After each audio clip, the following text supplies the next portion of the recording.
بسم اللہ الرحمن الرحیم۔ رسول اللہ صلی اللہ علیہ وآلہ وسلم نے فرمایا، جس نے سورہ بقرہ کی 2 آخری آیتیں رات میں پڑھ لی وہ اسے ہر آفت سے بچانے کے لیے کافی ہو جائیں گی۔ رسول اللہ صلی اللہ علیہ وسلم نے فرمایا، ہر چیز تقدیر سے ہے، یہاں تک کہ عاجز ہونا اور ہوشیار ہونا بھی تقدیر میں ہے۔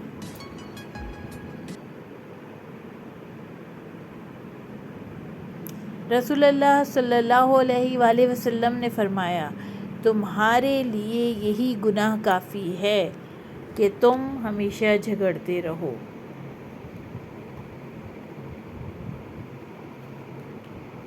رسول اللہ صلی اللہ علیہ وآلہ وسلم نے فرمایا، تم اللہ کی طرف رجوع کرنے کے لیے قرآن سے بڑھ کر کوئی اور ذریعہ نہیں پا سکتے۔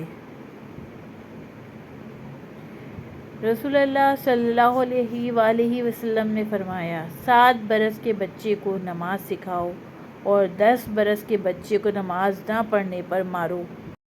جزاک اللہ خیر۔ اسی طرح اور احادیث کے ساتھ حاضر ہوں گے۔ لائک اور سبسکرائب کرنا نہ بھولیے۔